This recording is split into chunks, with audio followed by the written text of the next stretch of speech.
Hello friends, आज हम देखेंगे वात के प्रकार के स्थान और क्रम को कैसे याद रखें। वात के भेद को याद रखने की ट्रिक हमने पहले भी बता रखी है, आप उसको देख सकते हैं। तो सबसे पहले हम देखते हैं प्राण वायु को याद करने की ट्रिक। तो आप सभी को पता होगा कि शिव जी को गुस्सा बहुत जल्दी आता है और वो प्राणों का नाश करते हैं।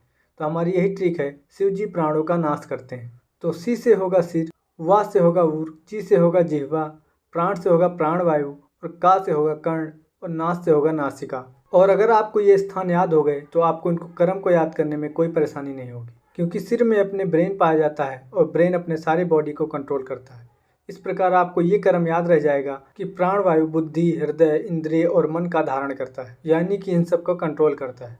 और दूसरे स्थान जीवा, जो कि हमारे माउथ में रहता है, उससे आप ऐसे याद कर सकते हैं कि माउथ से हम थूकते हैं यानी कि स्टीवन, डकार लेते हैं यानी कि उद्गार, और आहार खाते हैं यानी कि आहार निगलना। तो इससे हमारा प्राणवायु का दूसरा कार्य भी याद रह जाएगा कि थूकना, डकार और आहार निगलना। और प्राणवायु के तीसरे स्थान नासिका से आप याद कर सकते हैं कि नासिका के द्वारा हम रेस्पिरेशन यानी कि श्वास क्रिया और छींकते हैं यानी कि छौतु। तो इस प्रकार प्राणवायु का श्वास क्रिया और छौतु भी याद रह जाएगा। नेक्स्ट देखते हैं उदान वायु के स्थान और क्रम को याद करने की ट्रिक। आप सभी को पता होगा कि मंदिर वगैरह में अधिकतर केला और नारियल का ही दान किया जाता है। तो हमारी ट्रिक हुई केला और नारियल का दान। केला से होगा कंठ, और से होगा उर, नारियल से होगा नाभि और दान से होगा उदान वायु। और आप इनके स्थान की मदद से इनके क्रम भी आसानी से याद कर सकते हैं। जैसे कंठ से हम बोलते हैं, उच्चारण करते हैं, गाना गाते हैं, भाषण देते हैं। तो हमारे उदान वायु का कार्य होगा वाक् प्रवृत्ति, बोलना, उच्चारण करना, गायन, भाषण देना। नेक्स्ट हम उदान में ऊ से याद रखेंगे ऊर्जा और उत्साह। और ऊर्जा और उत्साह से ही रिलेटेड है बल और प्रयत्न।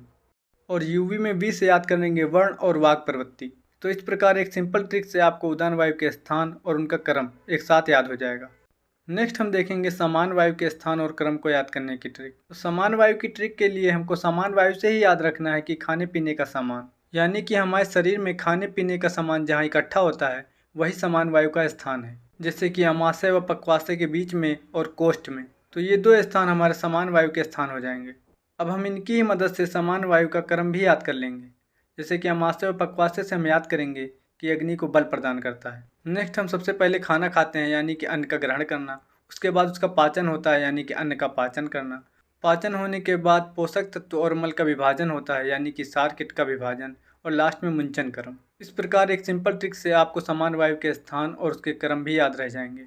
नेक्स्ट हम देखेंगे वान वायु के स्थान और क्रम को याद रखने की ट्रिक। तो व्यान वायु की ट्रिक है कि व्यान में भी आधा अक्षर है और हृदय में भी आधा अक्षर है। तो व्यान वायु का स्थान हुआ हृदय, और हृदय का कार्य है पूरे बॉडी में ब्लड पहुंचाना, यानी कि होल बॉडी में। इस प्रकार सर्व शरीर यानी कि होल बॉडी व्यान वायु का दूसरा स्थान हो जाएगा।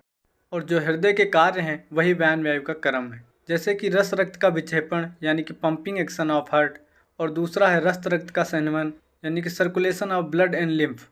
और अदर फंक्शन के लिए आप ऐसे सोच सकते हैं कि हृदय का काम मोशन का है, तो उसी प्रकार व्यान वायु का काम मोशन का है। जैसे कि चेष्टाएं, गति, प्रसारण एंड आकुंचन, उन्मेष एंड निमेष, ये सभी कार्य मोशन से रिलेटेड कार्य हैं। तो इस प्रकार आप एक सिंपल ट्रिक से व्यान वायु के स्थान और क्रम को याद रख सकते हैं। नेक्स्ट हम देखेंगे अपान वायु के स्थान और क्रम को याद रखने की ट्रिक। अपान वायु की ट्रिक बहुत ही इंटरेस्टिंग है। इसके लिए बस आपको इतना याद रखना है, अपना प्राइवेट पार्ट्स, यानी कि जो अपने प्राइवेट पार्ट्स हैं वही अपान वायु के स्थान है। इस प्रकार इस ट्रिक में अपना से हो जाएगा अपान वायु और प्राइवेट पार्ट्स अपान वायु के स्थान हो जाएंगे। जैसे कि गुदा, मेड़, फीमेल जेनाइटल, वर्षण या अंडाशय और मूत्राशय, ये सभी हमारे प्राइवेट पार्ट्स में आते हैं और अपान वायु के स्थान हैं। और इन प्राइवेट पार्ट्स के जो क्रम हैं वही अपान वायु के क्रम है। जैसे कि अधोवायु यानी गैस, पुरुष यानी स्टूल, आर्तो यानी मेंस्ट्रुअल ब्लड, शुक्र एंड वीर मतलब सेमेन, और गर्भ मतलब फीटस। तो अपान वायु का कार्य है इन सभी चीज़ों को उचित समय तक धारण करना तथा वेग काल में निष्कासन करना, यानी कि इनकी प्रवृत्ति आने पर इनको आउट करना। बाकी इसका PDF आपको हमारे टेलीग्राम चैनल पर मिल जाएगा। और यदि आपको किसी और की भी ट्रिक चाहिए तो आप हमको टेलीग्राम पे या फिर कमेंट सेक्शन में बता सकते हैं।